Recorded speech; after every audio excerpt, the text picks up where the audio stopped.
The Seattle Storm, there's a rainstorm, a thunderstorm coming for management, the coaching staff, and likely the roster. So we are going to talk about what we know and, quite honestly, what we don't know about the situation in Seattle.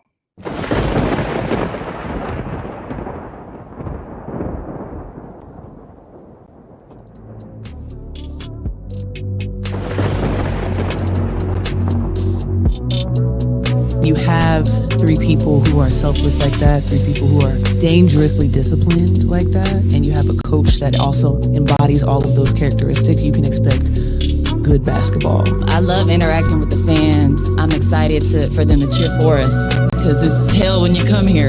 I even welcome people that could be skeptical because it's new. There's going to be a standard of excellence and discipline in everything that we do. The Pacific Northwest, this area, how passionate they are. It's culture everywhere, but it's great culture here. That's what I want to be a part of, to compete for a championship. That's everybody's goal. And I think it's just how we go about things and habits that we create. I want to be around winners. That'll help us get closer to that. And that's what the fans can expect. And we're going to have some fun.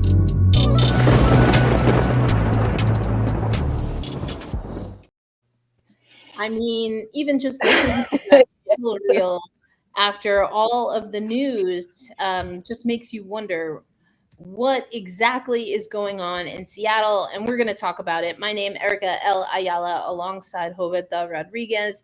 This is Tempestagi Talk. This is the Seattle Storm podcast as part of Black Rosie Media, and this is a bonus episode. We are in our off season, so we're going every other week. Unless there's breaking news or something that we want to talk about. So Black Rosie Media will also have our regularly scheduled weekly podcast.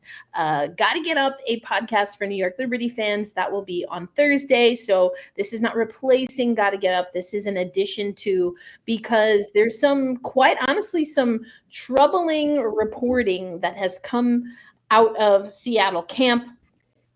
Annie Costabile for the Chicago Sun-Times, the first person to report that the coaching staff being investigated after allegations of harassment and bullying. And Annie also reported that the WNBPA, she heard from the WNBPA, and the WNBPA saying they are aware of the investigation. They declined to comment further than that. And Annie also reporting that she received no comment from the WNBA. So, in figuring out what's really going on in Seattle, I want to preface that we really don't know what's really going on. There's pockets of reporting in different areas, and we're going to break down to the best of our ability what we've heard. And I think it's not that to say that the reporting isn't valid, but it is to say that at least right now, I think it's fair to say, Roberta, that there's a lot of reporting that is pulling things together, and it's not a clear picture. And I want to also say that it might not be a clear picture for however long this investigation takes. It was also reported that the Seattle Storm organization is working with a law firm to investigate these allegations as I outline them. So I want to anchor the conversation there. We've said this on Tempestagi Talk before, but I really want to be clear.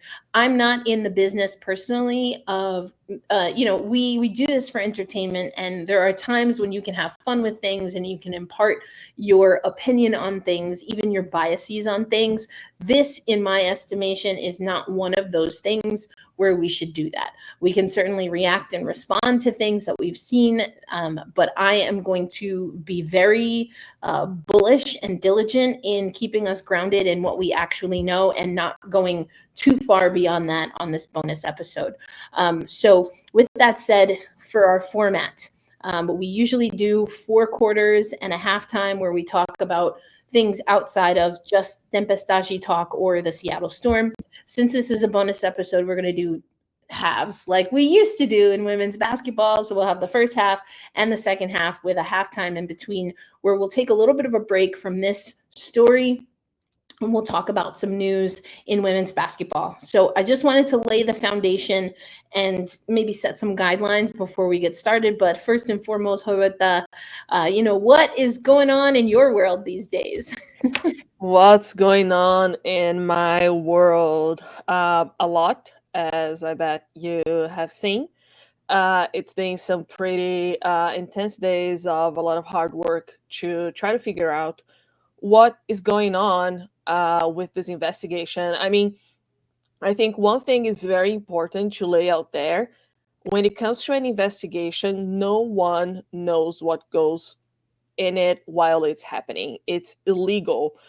If something leaks, even the law firm can be in trouble. So in journalism, what we do is go around and see what's happening and try to put the pieces together. So that's what's going on. We have heard from people on Jewel's side. We have heard from people who are not necessarily on coach's side, but have knowledge of the situation and are very involved with in this world. So that's what we have. It's been some very busy days of talking to people, going after sources, talking, writing, putting things together, putting things on my head.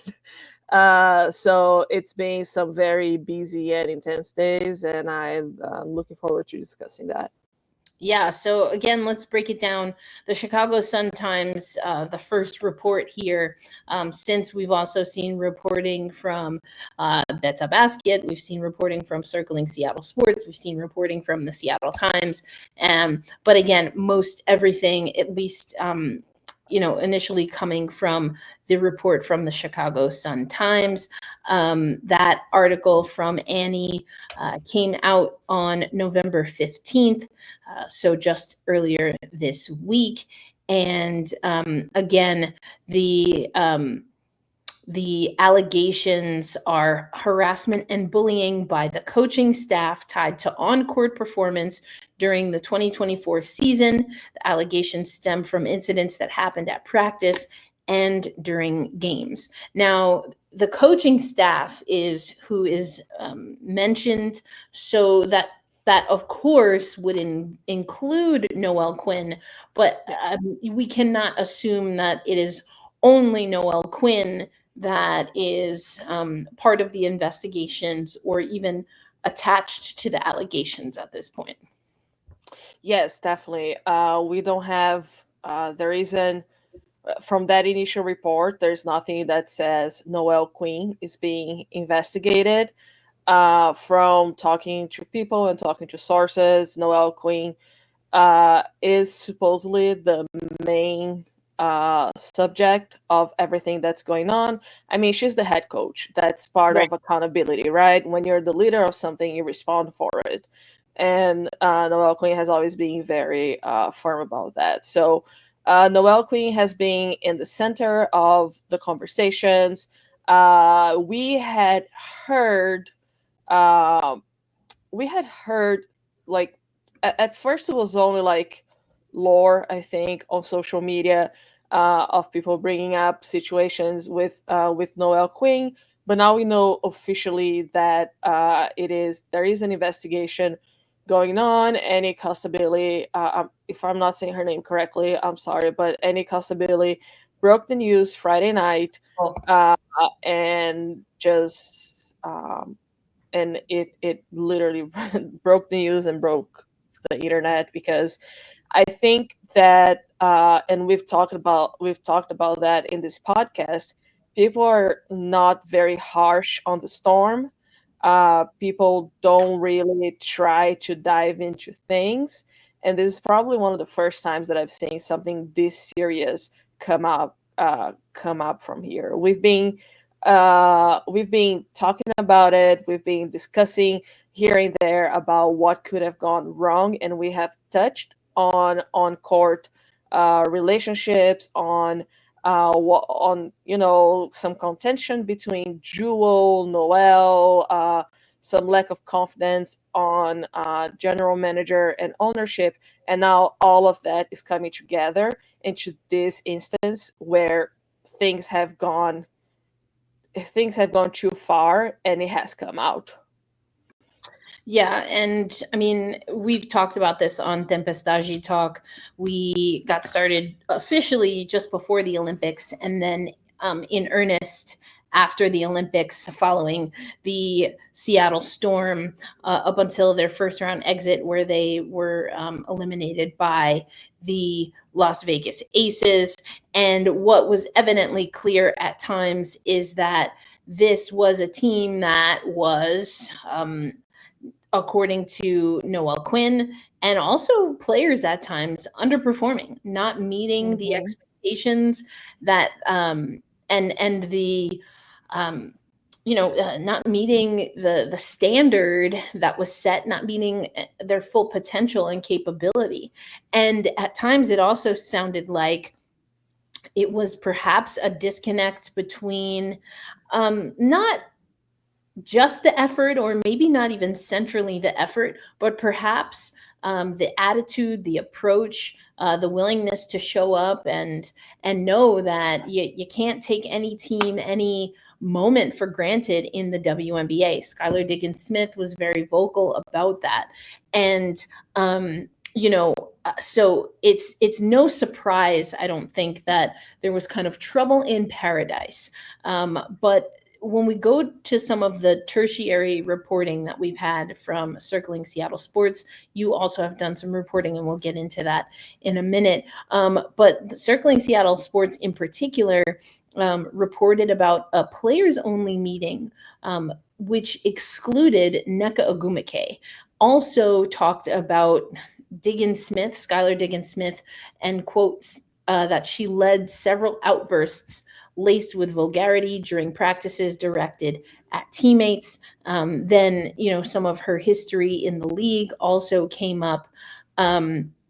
So, those are in addition to what was reported by Annie Costabile and the Chicago Sun-Times. So now we're not just talking about the coaching staff, which the investigation per the original report is on allegations of abuse and bullying coming from the coaching staff. But now some of the secondary reporting is making mention of player leadership. So let's just get into what we have seen reported, and if and how that aligns with what we had seen throughout the season. Yeah, I'm sorry. My wife was calling me. I'm just telling them that I'm not ignoring. I'm just recording a podcast. Yeah. So what I've heard from, I've talked to several people. It does seem there does seem to be some disagreement with Skylar Diggins-Smith way of operating. We saw Circling Seattle Sports talking about vulgarity. All of the sources and all of the people that I've talked to, there has been people have been describing Skylar as like diva, which I'm not sure that's the proper way to address a player, but the center is on Noelle Quinn and her leadership. People have been bringing Skylar a lot into it, as in blaming her for the player for the coaches turning against the players. There has been some. This narrative is one that is out there, that Skylar Diggins-Smith is the one who instigated this whole situation, and that she's the one who came in and stirred things up, and some people saw that negatively. Like I said, I talked to people who are close to Jewel Lloyd. I talked to people who are close to coaches. I talked to people who are close to the inner circle of the Seattle Storm. There isn't an agreement that it was Skylar Diggins-Smith who caused that, and I particularly don't see that as a good thing. And I wrote extensively about that Skylar is an easy target, and we have even talked about that in the pod. She is an outspoken Black woman who is just who she is. When we talk about vulgarity, what is vulgarity? What does one person consider vulgarity? I mean, I'm not gonna say the word, but there was an instance in which Kia Nurse was mic'd before a game, and Skylar said a word that starts with P that many people would consider that vulgar.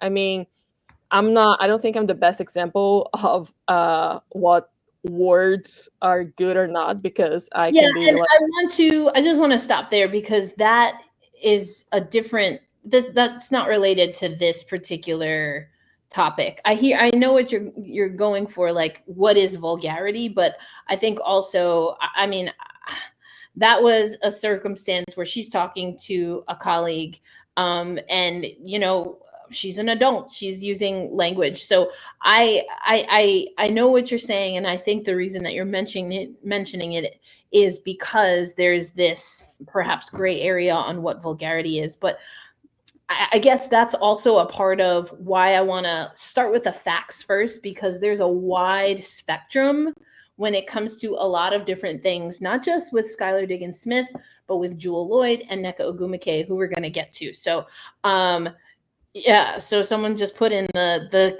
the comments like that was a joke Skylar made. And again, I think you might not appreciate the word that she used. It might not be a word that any one person, that people can choose to use that word or not, whether they mean it vulgarly or not.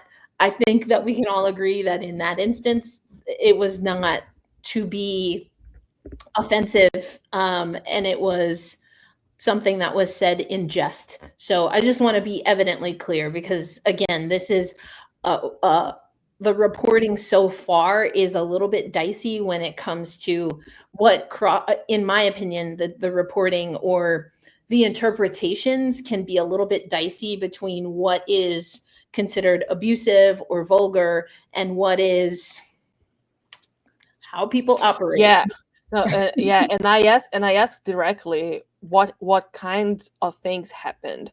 No one was able to describe in terms of words what were the words that were said.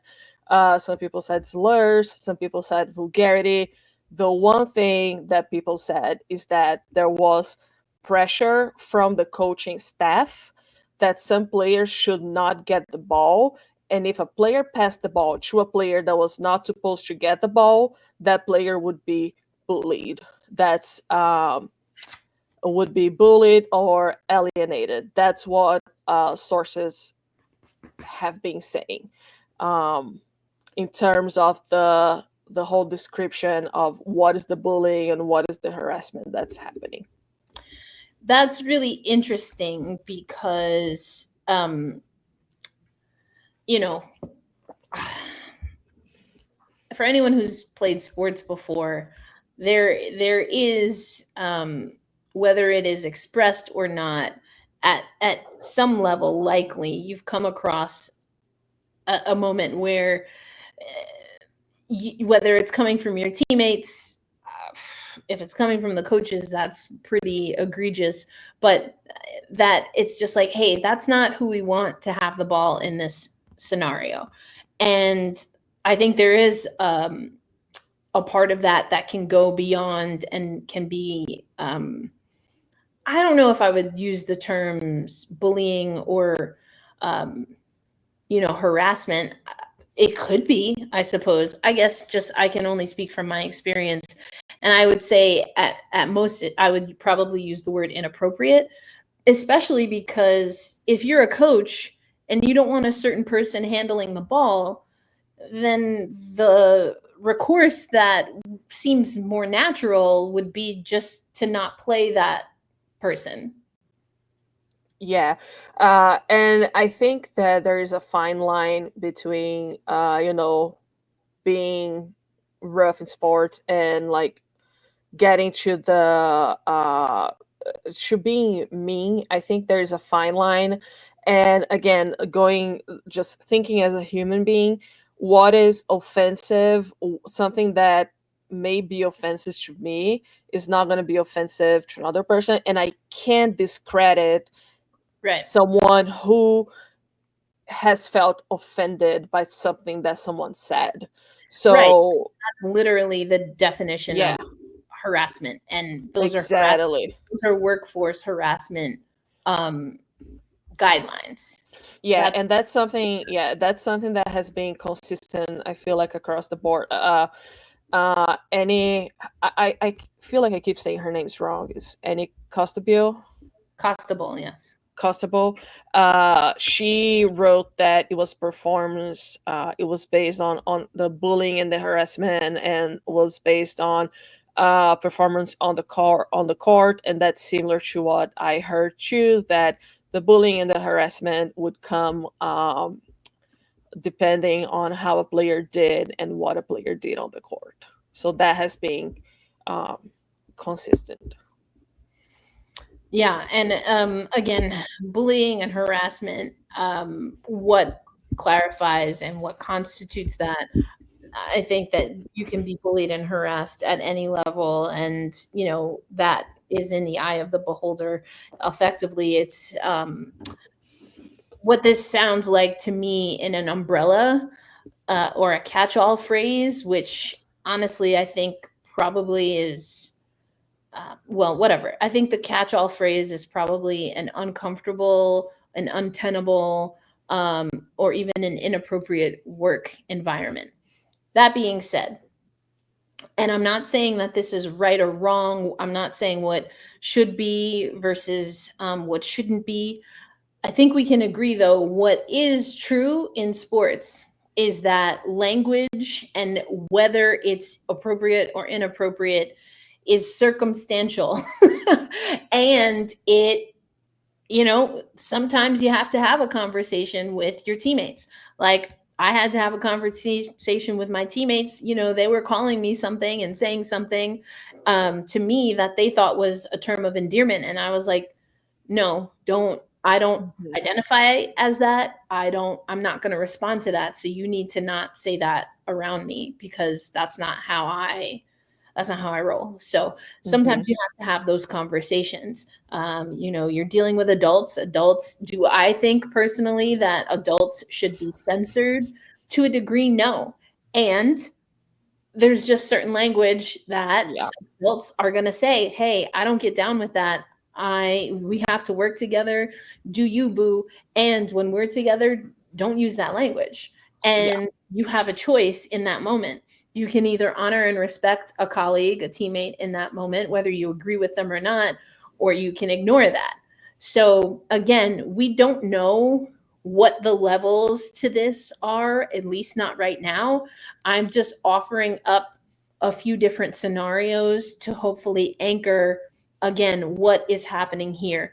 So we've talked though about Skylar and potentially the coaching staff when it comes to performance based, and I want to get back to that a little bit.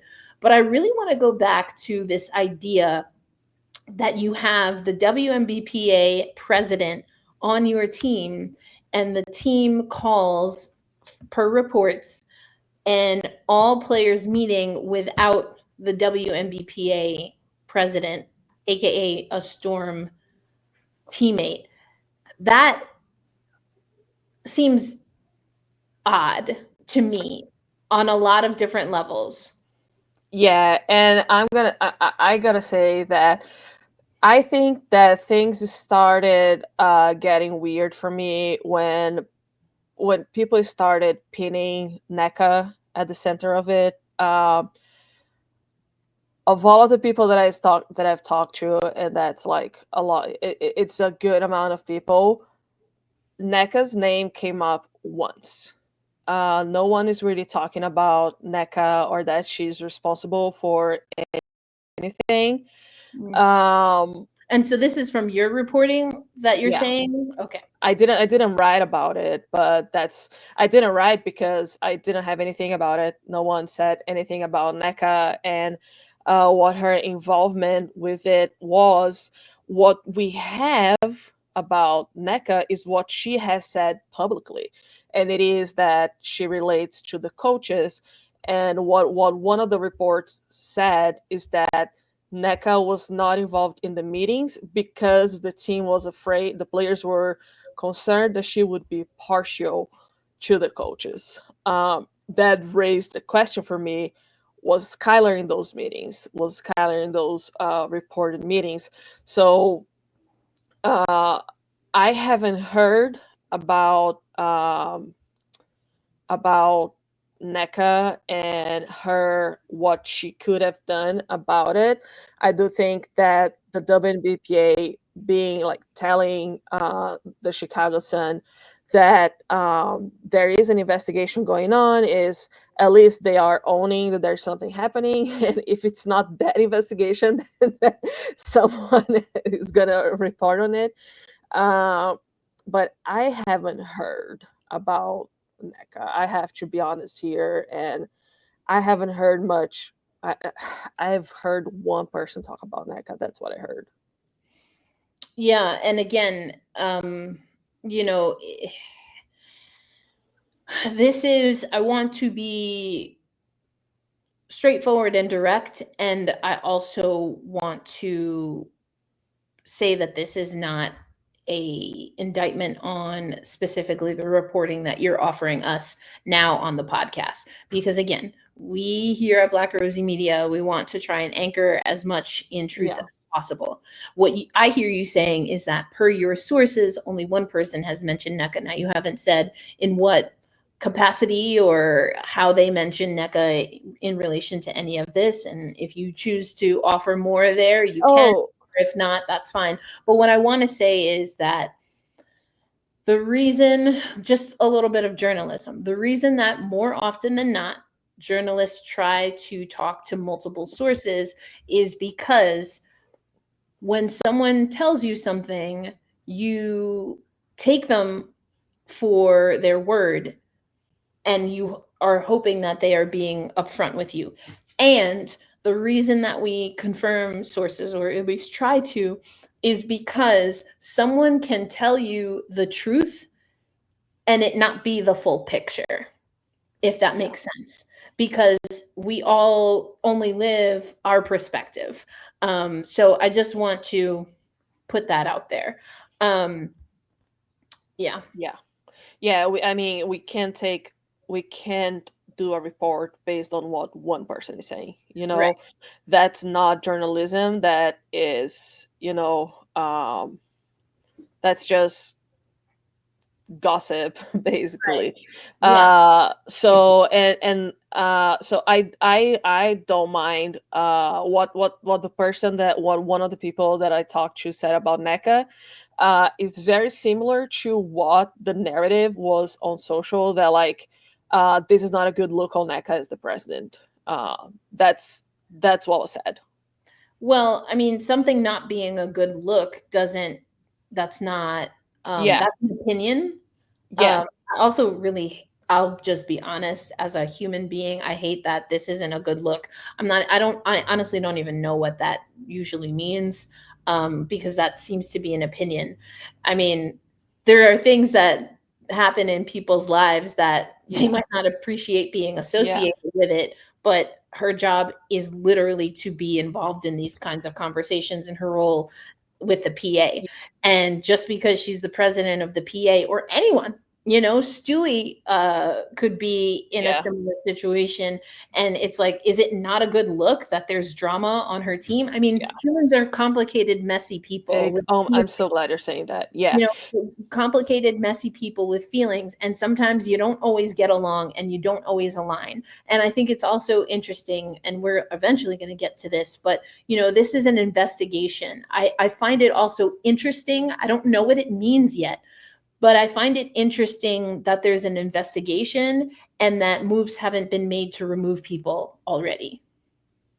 I think that there's a few reasons you would do that as an organization, as the Seattle Storm, and at least part of that is to make sure that there is no liability, however this ends, that falls on your shoulders, which I think is also really interesting. So again, I know I'm kind of giving hypotheticals, but my point, and I said this at the beginning of the podcast, is that right now, at least, we just don't know. We don't have all of the facts, and we have differing opinions. Hey, Damien, thanks for joining us on Tempestagi Talk. I'm not going to recap everything. We did talk about this at the top of the show, and I'm going to copy again the Chicago Sun-Times article. I'm going to put this, it's in the chat, higher up in the chat. We're going to recap things at the end, but in the interest of that this is a shorter episode, because it's a bonus episode, we're going to keep moving. We are going to move into the second half, and that will be questions and comments, and we're going to do that in just a little bit. So if you still have questions, Damien, after checking out this article or any of the other things, then put that in the chat and we'll get to it. I mean, I think there's a lot of people sharing differing opinions, including, Skylar Diggins-Smith and whether or not she is, drama follows her. I think several things can be true. And I think in the circumstance and situation with Skylar, I'm just going to put this out there. I really don't want to get into my opinion on Skylar. First of all, I think I've kind of said that before, and I don't think, again, in really trying to anchor this in truth, it's necessary. What I will say is that if we're attaching drama to Skylar, let's also just remember where Skylar played. She played for Dallas, and she played for Phoenix under Vanessa Nygaard. So I broke that down. Like I put that in front of people's face. Like, look what's happening in Dallas and look what happened in Phoenix. And I do want to respond to what Chris commented of offering this info a days after the fact is weird. Not every info is going to be reported, because as a journalist, I can't report on something that only one person has said. That's what we were just talking now about, checking with multiple sources. That's why this is important. So not every information is news. Not every information is something Correct. that we can't put out there. So it can't be corroborated. Yeah, exactly. So and not every information that's gonna be corroborated and that's out there is good, is gonna be positive to someone. So Erica, I love that you said, you mentioned something about layers, and I think this is something that's very important to take into consideration here, that that this is like, people are not black and white. People are not just good or bad. And people were talking about Skylar having drama follow her. You have to look into the whole picture, and you have to look into what's happening around that person. You have to look, it's layers, like a good person can perform bullying if they are not completely, they can do that. A good person can do something bad, and that bad person can do something good. And sometimes what's really bad for you is neutral for me. What's really good for you is neutral for me. And I think that when things go out into the world and it goes like into social media, people want to put everything in a box. And wanting to put Skylar in the drama box is, I don't see that as a good thing. I think that I don't want to go with what I think here, but just considering what we know about women, especially women who are outspoken, that's not a good thing. I can also say, and I said that in my last report, that there is a side that's really trying to push a narrative of, Jewel was wronged. And it seems like they are trying to put Noelle as the person in the wrong who is being influenced by Skylar.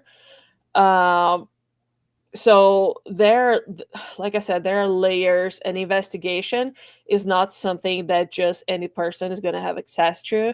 And it can be an investigation, like the firm was hired by the Storm. It's an internal investigation. The same was done by the Aces. the Aces had an internal investigation against Becky Hammon. So this is gonna go a while. This is gonna take some time. People cannot expect to have answers right now. I cannot think that I have the answers. What we have are pieces that are going to be tied together to paint a picture. But coming up to conclusions and trying to set things in stone, it makes things difficult. I think I can't separate myself from the fact that we are talking about people and we're talking about human beings. That's something that I always took into consideration in my report since 2008 when I started covering women's basketball. I've always looked out from the outside to within, like what's happening around the player to understand what's happening with the player. And that's the approach that I'm taking with this. And I think that this paints a better picture on not pointing fingers, because we also have to take into consideration that players are public figures. Players and coaches are public figures. They are stars. Let's not forget that Skylar Diggins-Smith was the first player to be signed, the first women's basketball player to be signed with Rock Nation. She was on stages. She's a very public person.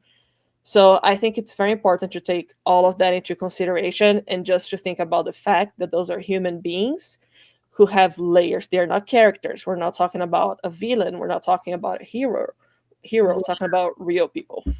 I really like that. We're not, we're talking about people, and you mentioned it earlier, but I think the hero villain thing, especially when things are sometimes tried in the court of social media, things get a little bit wonky. I honestly don't think that we have any real indication of what happened. I think it is fair to say that we have potentially multiple parties that are dissatisfied and unhappy with how things went down. And again, we've talked about it on this podcast, and it's been recorded, literally recorded, like there are Zoom recordings, and it's reported that not just Noelle Quinn and not just Skylar Diggins-Smith have said that there is an effort issue, or there was an effort issue at times with the Seattle Storm. We're going to take just a quick little break here. I did intend for us to do a halftime. I don't really know that that's appropriate for our bonus episode because we have so many comments in the stream, and I do want to get to questions and comments. We have some that I've seen here, and if you have other things that you want us to address, we're going to go for another 15 minutes or so. But right now, I just want to play a clip. Christina Williams has a weekly podcast as part of iHeart Women's Sports. You should definitely check it out. But right before all of this news broke, she had Nneka Ogwumike. Nneka has been she's been on a media circuit. A lot of that, I think, is to do with the collective bargaining agreement and outside of that. But Christina asked Nneka a little bit about, what she's kind of looking for at this time in her career. So I want to play that. And then we can continue the conversation because we haven't spoken too much about Jewell Loyd. We talked about that on our last episode, but I think it's worth coming back to Jewell Loyd. This was an off year for her.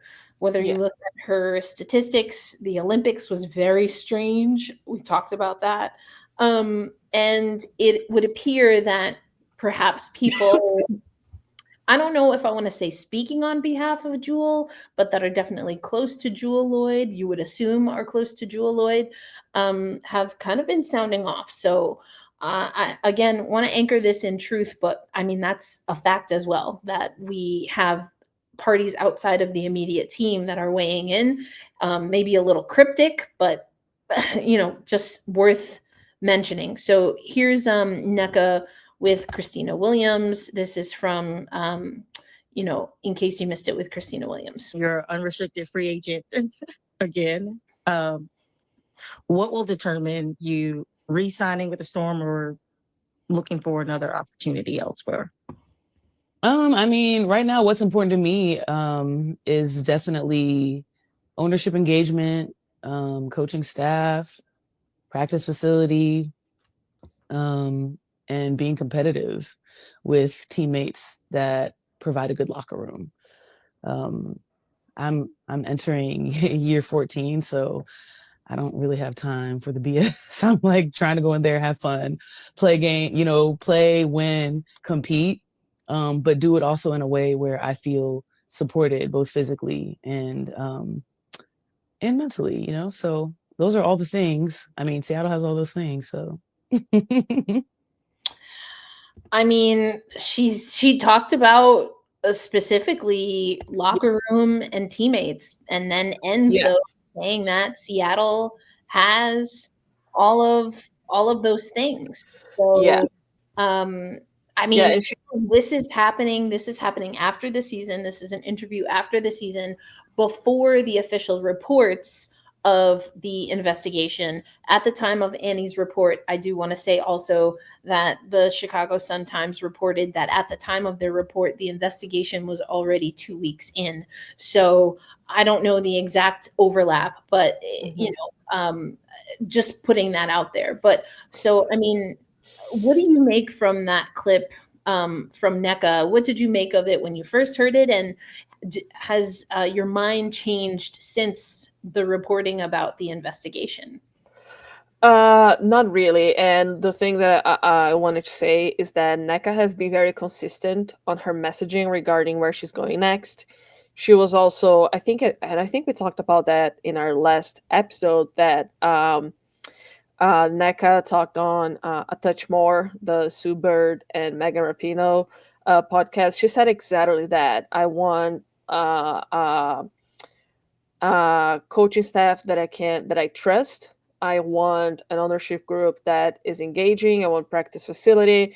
And she was talking to Megan because Sue couldn't be there because she's now part owner also. So she has been hinting at that. And I think that players want to come back. The one thing that has been also very consistent about Nneka is that her relationship with Noelle, Quinn, and the coaching staff has been key to her experience at the Storm. And she has been talking a lot about how important it is for her to see herself in the coaching staff. She has talked a lot about how important it is to have a coach who listens to her, and I'll never forget the whole gangster thing. I don't know if you saw the clip when she said that Noe was a gangster, and Percy Allen asked Noelle Quinn, so your starting power forward said they were a gangster. Do you agree with that? And then she said, sure am.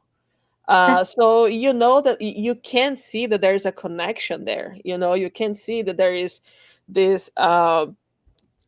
this connection.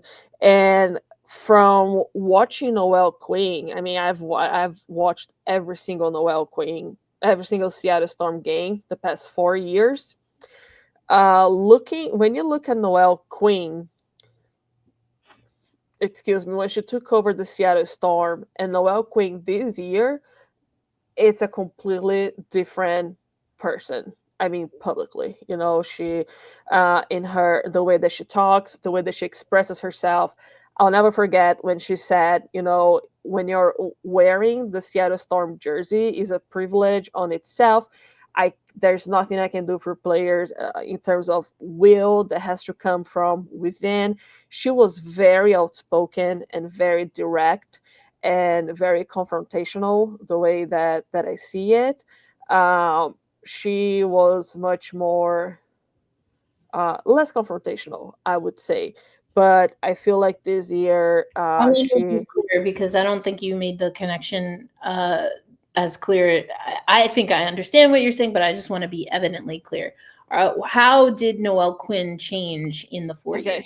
Yeah. Yes. Of course, it's now her 3rd year as a head coach in the WNBA, so naturally she has more confidence. But you see that the message resonates with at least a few players, and we see that it resonates at least with Nneka and Skylar. Um, so and I say that to go back to what Nneka is saying, that like the Storm already has what I need. The Storm has the coaching staff that I can relate to. The Storm has the practice facility.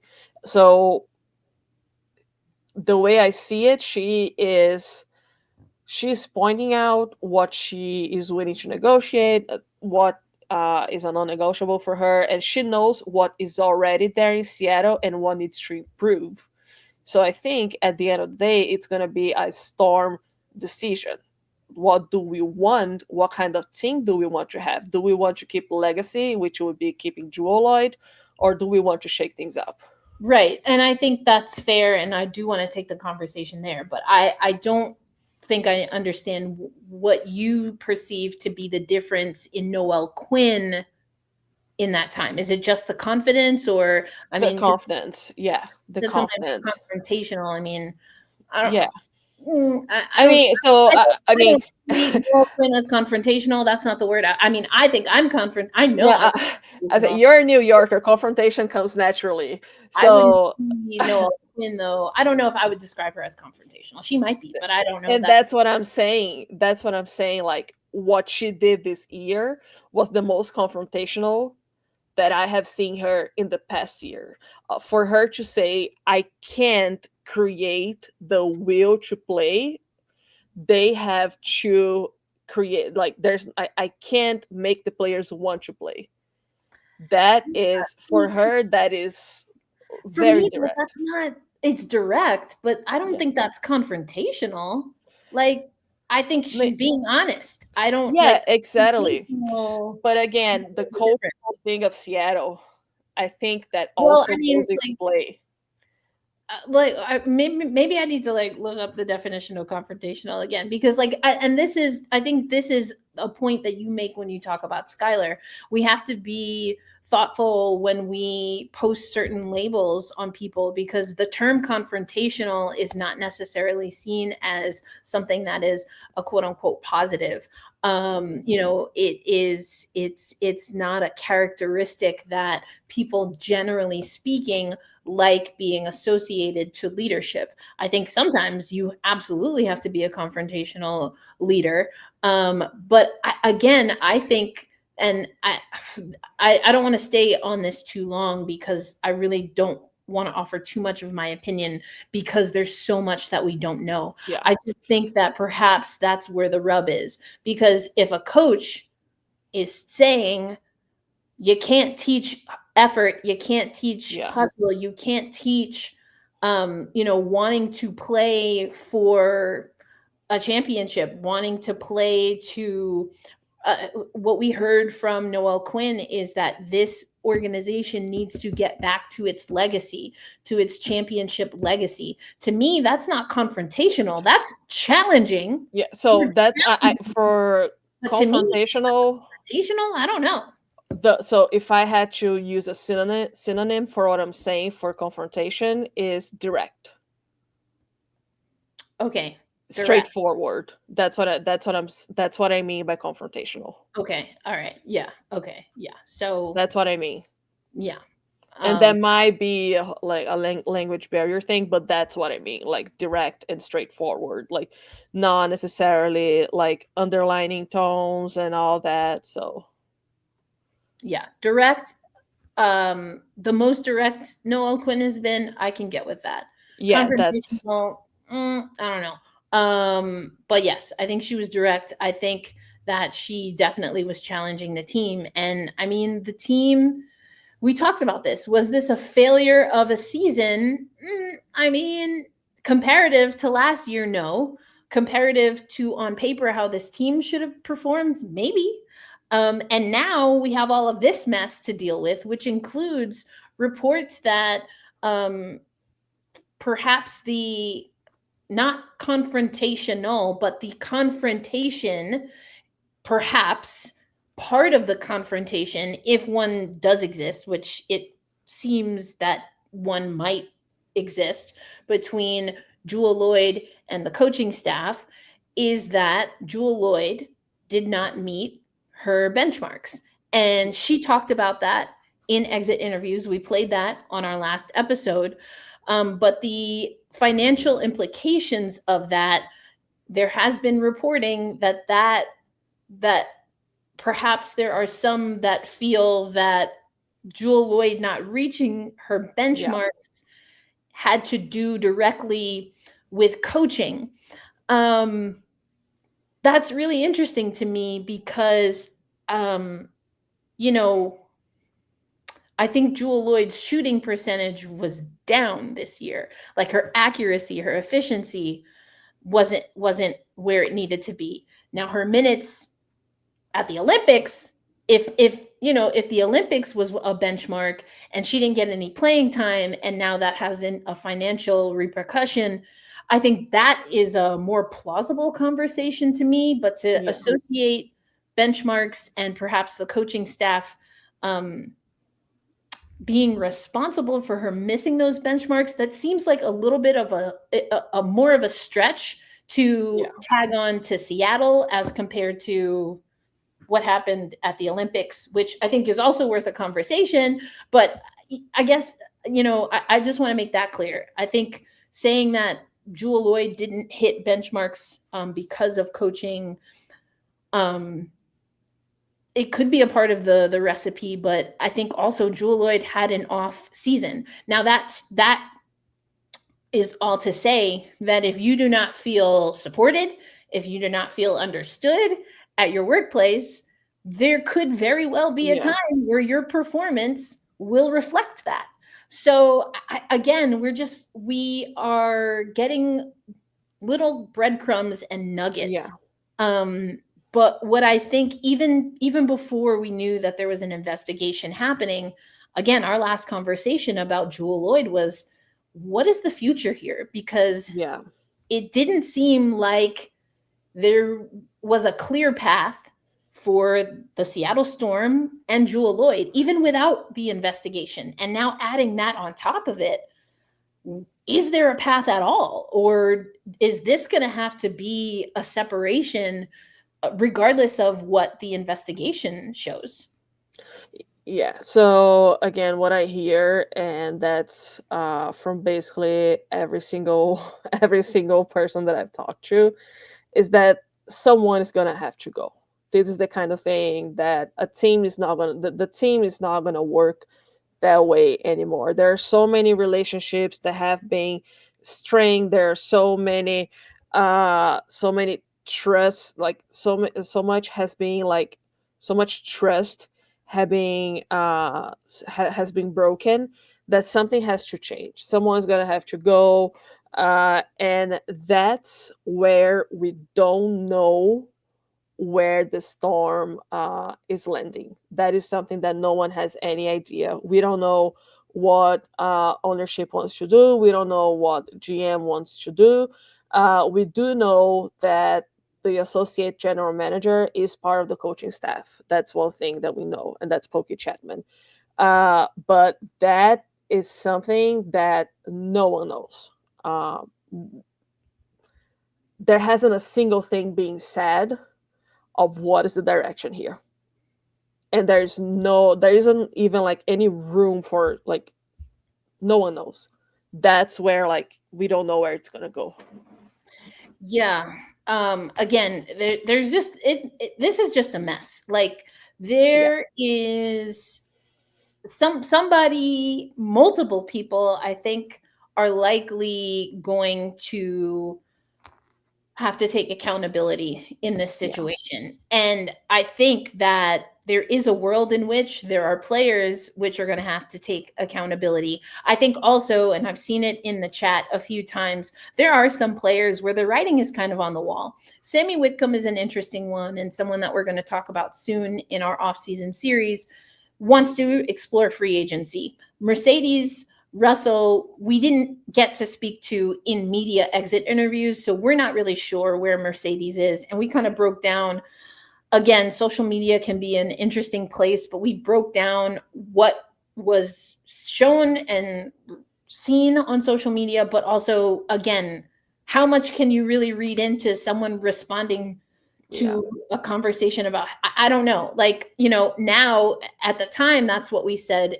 In hindsight, now after the investigation, it's an interesting nugget. I don't know that it offers enough context right now to say, oh, that's definitely, the smoking gun. I don't think it offers enough, but it's definitely illuminating. But I think we need to reserve any final judgment. I just don't think we have enough information. I think also there is a world in which we can say that multiple people were discontent and dissatisfied with how the Seattle Storm season went, whether we're talking from the coaching staff, whether we're talking the players, definitely, and perhaps front office. Sometimes that happens. This is a team that I think there was not perhaps as much pressure. We've talked about this as maybe a New York team, but there was some expectation internally. Now, whether that was fair or not, realistic or not, we can have a conversation, and we have had those conversations. But being dissatisfied with how something went, not exactly the same as things being abusive, and things being abusive and investigated, doesn't always mean that there are going to be, I almost said appropriate, but that seems a little bit more of an opinion than a fact. I want to know where this investigation lands, because for me, I'm having a difficult time understanding how the organization is going to move forward, and not make some significant changes. And I saw a question here earlier, is this a Seattle Storm team that has promise? I think if we were talking in last offseason, we would say absolutely. Or during free agency, we would say absolutely. But now you have a situation where someone who played alongside historic Seattle Storm players, at minimum, is dissatisfied with how this season went, at maximum wants out completely, and is, really kind of carrying the banner when it comes to an investigation into bullying. That's kind of a huge hole. So there's no Sue Bird on the court, at least. There's no Brianna Stewart. And it's looking more and more likely that there is no Jewel Lloyd, no Mercedes Russell, Sammy Whitcomb probably leaving in free agency. Where she falls on the spectrum of discontent, I'm not really sure. I think Jewel and Mercedes it's a little bit easier to gauge that they were discontent, dissatisfied. So now you have a player like Nneka Ogwumike, who's only signing a 1-year contract. Skylar Diggins-Smith, who, regardless of if you want to label drama attached, hitch it on her wagon or not, I think what we also know is Skylar Diggins-Smith, like Nneka, is not really about the drama. So Nneka can still leave. Whether Jewel stays or not, whether Skylar stays or not, whether the coaching staff, Noelle, Quinn stays or not, Nneka could still choose to leave Seattle. So what the future is for Seattle, a lot rides on how this investigation goes down. Yes, exactly. And we see here in the comments, and I've seen on social media, on comments, on my own reporting, Storm fans are very loyal to Jewel. There's a lot of loyalty. Jewel is someone who is loyal. She values loyalty. That's Jewel is very loyal. So it's hard to say something that's not without speculating, and I don't really want to do that. But yeah, like Sammy's comment right now. But I think the question that I have is what is going to be the direction that someone mentioned front office, and that's exactly what I was gonna say. What's the direction that the front office wants to go? Are they gonna be, let's keep Jewel, let's keep loyalty, let's keep fans, or let's focus on and I want to, and like, it's crazy because the word confrontational comes to my head, I think, because that's maybe I had the wrong concept of the confrontational, because Jewel is, we talked about that, more reserved. She wants to play, and then you have Skylar, who is not, and Noelle, who was a little more direct this season. So what is the direction that the front office is going to go? And that's a question that none of us can answer. That's a question that we can try to paint a picture, we can try to put pieces together, but we don't have the answer. And the comment that Frank Grace made about how the front office always held their cards close to their chest, um, that's also something that I've heard from people. And I want to be very mindful on not talk from what I know and talking by what people have, from what I have investigated. But everything like matches. So someone also said the writing was on the wall and Stewie's departure was a sign of that. Yes, Stewie's department was a big red flag. And we have been sounding the alarm. We have been talking about how, eventually things are going to get to a point where, you keep like pouring on the cup, it's going to overflow. And I feel like it got to that point.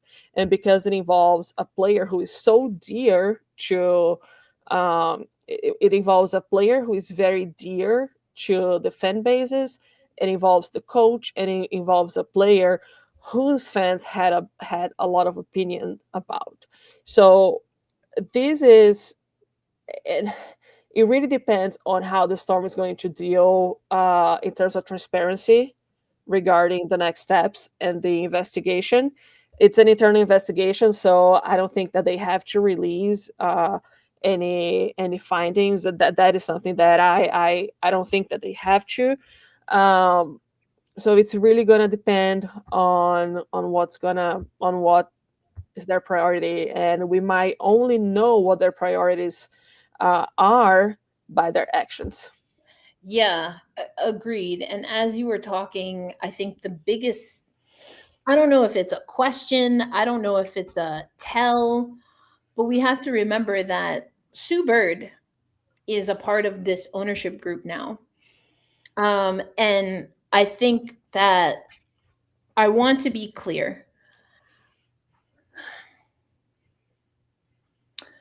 I don't think it's appropriate to quote unquote save someone's legacy in service of coming to a conclusion that is better for a legacy versus versus serving the people who were wronged in a situation. So basically, that's my way of saying my hope is that the Seattle Storm move forward in earnest, given whatever findings that come about.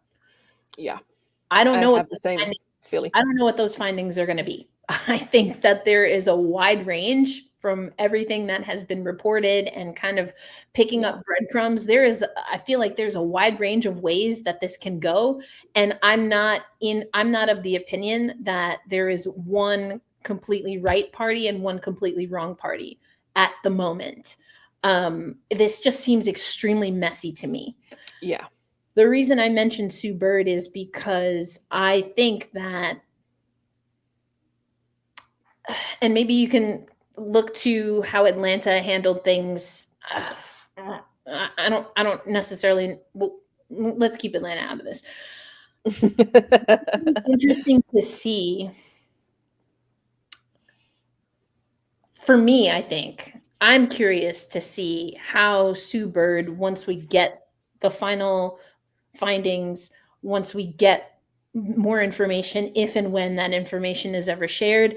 I'm curious to see how Sue Bird maneuvers, and whether she sticks with the organization, whether there's a separation that she makes from the organization, and or if she is more public facing in how the organization moves forward. So when we talk about the history of the Seattle Storm franchise, yes, it's predicated on how this investigation goes. And there's a part of me that wonders how the organization, or if the organization, is able to utilize um, an owner like Sue Bird to forge a new path forward. Whatever the promise of the Seattle Storm was at the beginning of the 2024 season, I don't think we can assume that that is the same trajectory that they have at this very moment. Yeah. And I think that one thing that is important to keep in mind is that we have the majority owners of the Storm, and we have the minority owners. And if I'm not mistaken, Sue Bird falls into the minority part. So, and honestly, we don't know what's in that controlling contract. We don't know what Forced and Hoops, what are the decisions that fall under Forced and Hoops, and what's the decision that fall under the minority owners. That's when you have Sue Bird. Again, I don't. Force 10 is the big ownership group, and then Yeah. Seattle, or Sue Bird, is one of the minority, because they rose capital for the right, practice and facility. they opened up ownership shares. Okay, got you. Yeah. Okay. I just want to make Yeah. sure. So I think that people also are going to need to be very careful from jumping into conclusions on how they're going to involve people's names on things. Again, that's the kind of thing that we have no information on, and we can either go by what we know from a person or their history, their demeanor, but we don't have the facts. Like, I don't know how much Sue is going to be able to weigh on this. I don't know if she knew about it.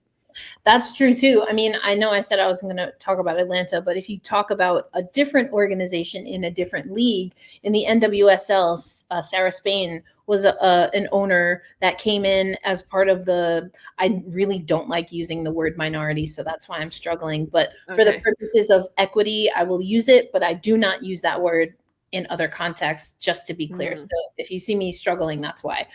So Sarah Spain was a minority owner of the Chicago Red Stars, and the Red Stars had a massive reckoning, and Sarah Spain was being publicly asked to respond. Why didn't she do more? Yeah. And eventually she was able to kind of share what she did know, what she didn't know, how she navigated through it. And eventually Sarah Spain was a part of the ownership that was completely bought out. So the Red Stars opted to clean house completely. I don't know if that's what we're going to see from the Storm. I guess it depends on how deeply rooted this goes, because what I think we have seen, even just from our live chat, and I mean, the comments have not all been aligned, which is fine, because I think there's, again, a lot to take in here. And there are parties that I think are rightfully feeling kind of put out and feeling wronged. Where that all ends, I don't think we know. But I just I just really don't see how the Seattle Storm front office can salvage this situation without having some real difficult and like, they have to have some truthful, uncomfortable conversations. And what I would like to see, I don't know if this is what we're going to see, but I will impart my opinion here. However this goes down, I really would like to see the front office take ownership over how they're going to move forward, and to have action steps on how they're going to move forward. Because even if the allegations don't if they're unfounded in whatever investigation is going to happen, do you want to have a situation where in the court of public opinion, people are kind of dogging your program? I think there are people who, there was an investigation of the Vegas Aces. They had an internal investigation. There was a league investigation.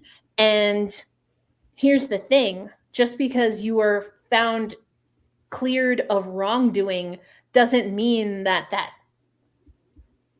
perception of wrongdoing vanishes, for better or worse. There are times where sometimes the perception does vanish and maybe it shouldn't. There are times where the perception doesn't vanish and it should. I don't know where Seattle's going to come out on the other end. So I think the best recourse is to own whatever the findings are and to take accountability, because one person, and it doesn't seem like it's just one person, but one person feeling that they are being harassed and bullied in an organization is one too many. Yep. My opinion. Especially when we're talking about the women's sports, a women's sports team. Like, I do think that it's gonna demand directness. And I've said this in this podcast before. The Seattle culture bleeds a lot into the sports industry here. And I'm talking about all of the areas. When it comes to a women's sports team, the expectation is a well-behaved, no drama thing. If like, and that's where I go with the confrontation word, because in Seattle, being direct, being straightforward, people are going to see you as confrontational and as creating drama and being dramatic. That's Seattle culture. That's how people operate here. So, but when we're talking about basketball, when we're talking about the WNBA, I think that what happened is that we had a 20-year tenure of a player who was the face of the franchise, and who people saw the franchise as Sue Bird. Mm-hmm. Sue Bird retired. The women's basketball landscape is very different from 20 years ago. Yep. Are getting into the WNBA different from how a rookie Sue Bird entered the WNBA in 2002. Everything is very different. Basketball is much more globalized. Basketball has more culture from everywhere, from the south, from the north, from the east, from the west. The team Seattle, and I'm not even talking about basketball, just like in general, there has to be a culture shift, because the USA is more global. The women's sports landscape is more global. We see the NWSL, no more draft. Why? Because they're going to lose to international leagues, because soccer is more global and basketball is becoming more global. Gabby Williams has already said, I prefer to stay in Europe because I make more money. So where is everyone going? It's a situation that at the end of the day, it's so much bigger than just what's going on with the Seattle Storm. I'm not going to go there because we're going to hone it into the Storm situation. But it's something that needs to be thought from WNBA leadership, like from the top to bottom. So that's where my head goes with all that. There is this issue at this instant that has blown up and has to be taken care of very seriously, because the culture of Seattle bleeds into the team and there's no directness. It's easier to, let's just do what makes everyone happy, or let's pretend that it's all that everyone is okay with it. I think that that's where the issue is. It's the understanding that the reality and the landscape of women's sports has changed. Yeah. And so again, for me, and I don't think this is a stretch, the biggest flaw of this Seattle Storm organization, at least right now, regardless of the investigation results, is communication. And we were talking about this, if the for those who are a part of our Slack community, we really broke this down, because there are people that are close to Jewel Lloyd who are communicating things. Noelle Quinn is communicating things. Skylar Diggins-Smith is communicating things. Nneka Ogwumike, Sammy Whitcomb, Gabby Williams are communicating things, and the message is murky. The message is unclear. There are through lines. There are through lines for sure, but somewhere the message, the goal, the vision seems to be lost. And that's not a good place to be when you are a team that has talent and has potential. But you're not going to get there in today's WNBA, to your point. Raw talent alone is not enough. You must have good leadership. And the way the way that we're seeing good leadership defined, yes, it's in New York facilities. Well, sure, that's not where I was going, but sure, it's in the not even the facade, the real resources like facilities, like what the locker room looks like. All of those things are a part of good leadership, but they will not fix bad and poor communication. Mm-hmm. Yeah. And when you think Dallas could maybe be an example. Dallas, I could never figured Dallas out. Dallas out. Phoenix is communicating a lot publicly, and I just don't see that they're kind of punching up in weight class based on what they're saying and where I think they are right now. That's my opinion of Phoenix. New York, I think you can look at New York, you can look at Vegas to a certain extent, although they might be on the, they were riding the roller coaster and, they already hit the apex and now maybe are having to re-up so that they can, reach high heights again. That was a terrible attempt at an extended metaphor. I'm tired. What can I say? But my point is that, and this is, I've talked about this, I wrote about this for CBS Sports. For me, the coaching changes that we saw were a part of either an attempt to find better leadership, or quite honestly, at least in equal parts in some organizations, an overcorrecting from the front office for fear that they will be found out for their deficiencies, at least right now, in leadership in order to be successful in the WNBA. And the cream will always rise. The cream will always rise to the top. Mm-hmm. We have so many vacancies, even the Sparks. This was going to be in our halftime, but we're not going to do that for today's episode. We're just going to focus on this. The Seattle Sparks, the LA Sparks. Could be a good name though. Yeah, LA Sparks just hired a new coach. I think that, again, today's WNBA is not yesterday's WNBA. The expectations are so much higher, and results mean different things. The timeline to maximize results is different in today's WNBA. I don't know that the formula is perfect. I do think I see some inherent flaws in how I see some of the trends happening for the WNBA. But even putting all of that to the side, the Seattle Storm will not survive whatever genesis is coming in the WNBA if they don't figure out how to handle this situation. They will not survive because they will not keep the talent that they work so hard in free agency to get. They will not have star power that will have or want to stay with them. And that's critically important. They won't have young stars that have veterans to learn under if they don't figure this out. Yeah. And I think it's good to look back to last year, where the team ended and where the team ended today, and how far the team could have gone today. When we talk about legacy, there's a huge problem in like living in the past and legacy. So, do we want to continue winning, or do you want to live in the past? And I have experienced that with my soccer team back home in Brazil.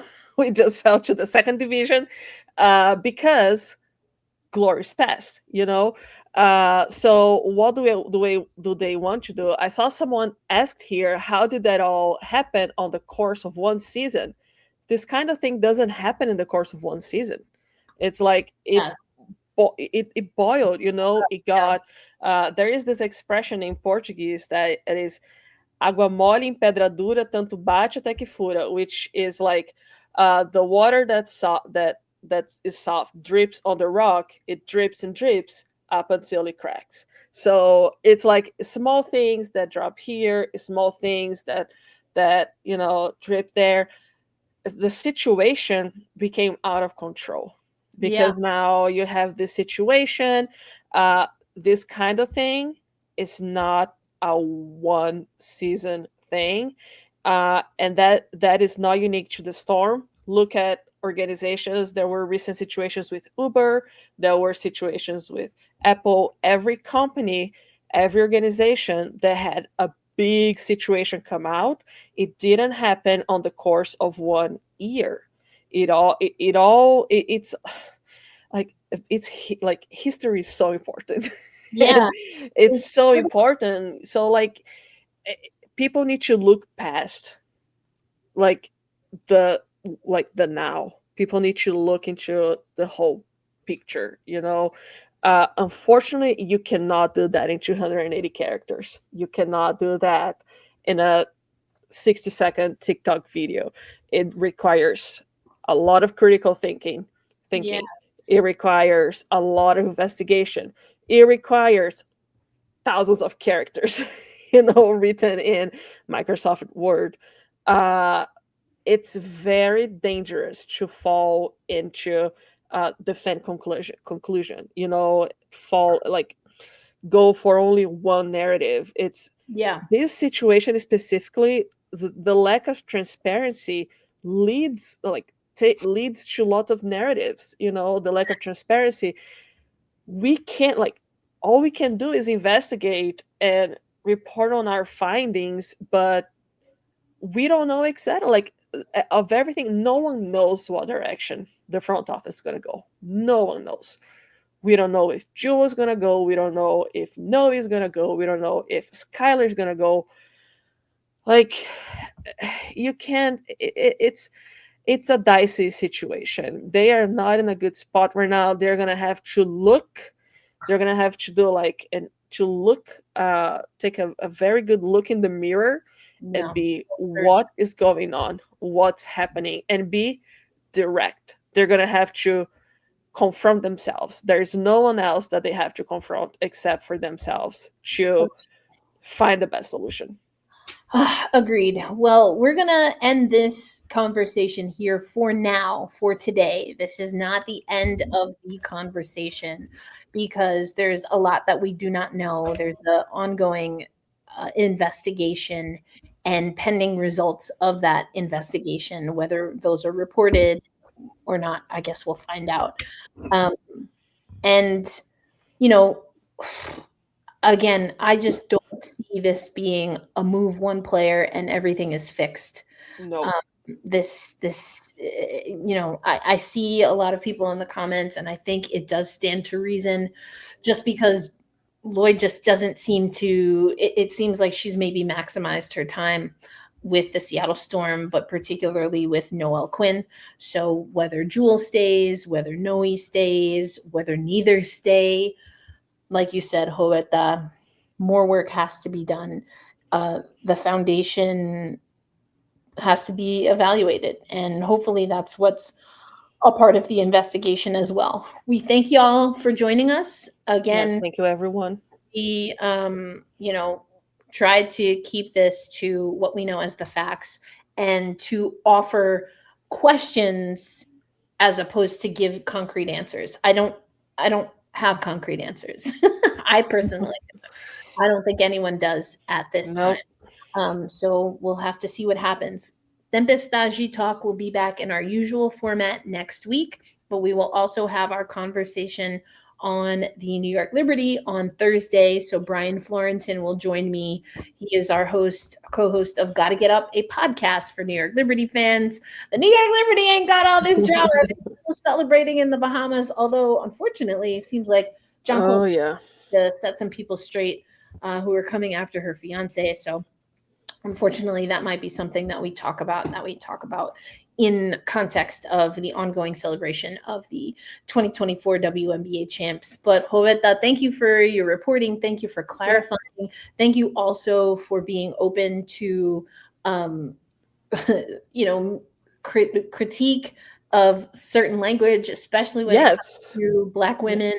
I think it is extremely important to make sure that we're digging a little deeper than just some of the tropes, quite honestly, that are associated with Black women. So I appreciate you being open to that and helping me understand where you were coming from on that.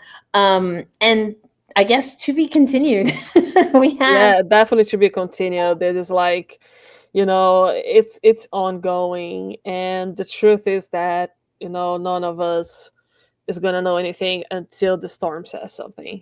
Yeah. And I appreciate the understanding because, I've been living in this country for a long time, but I still have a lot to learn in terms of language. Although I'm very proud of where I am in terms of English speaking, there are things that I'm going to, I'll be honest, that's the first time that I hear that definition of confrontation. So I appreciate the feedback because it's all about learning. And I know that you are leaning into, as you should, your culture and being from outside of the United States. But quite honestly, you just look at the political climate.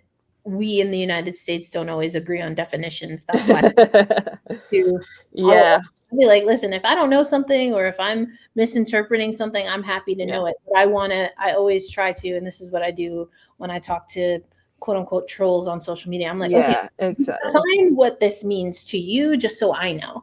And I think that's important because if someone's not willing to do that, then that's not a conversation in earnest. That's trying to own someone. I'm not interested in that. But I'm always down for a conversation. And again, I believed that I understood what you were saying, but I wanted to make sure. And there's nothing wrong in asking for clarification. And I appreciate that because I didn't know that. Yeah. So I was like, ooh, comfort. I was like, listen, girl, I know I'm confrontational. I own that. I own it. I go in seeking to be confrontational at times. And if someone calls me confrontational out of context, that's a problem because that's what Black women are seen as. And so I was like, okay, let's just make sure we understand. Anyway, we're going to close it there. We actually went a little longer than we had anticipated. Yeah. This is a meaty conversation. I can't imagine this will be the only bonus episode that we do. But again, thank you for joining us tonight. And if you want to be a part of our Slack community, you can find the link. It's on our YouTube page. We'll also put it on Blue Sky. Not really using Twitter that much these days, but the link is on the Black Rosie Media Twitter if you want to join the Slack community where we have had these conversations. We will continue these conversations in between our recordings. But all right, Joveta, thank you so much for your time. Thank you all of course. For comments. And we will catch you on the next episode. Until then, peace out, everybody. Have a great night. And hey, we'll see if the Seattle Mariners will land. I think, what did I see? Is Stanton having meetings with the Seattle Mariners? Very interesting. Anyway, maybe there's good news ahead for Seattle fans, but we shall see. Thank you, and have a great night.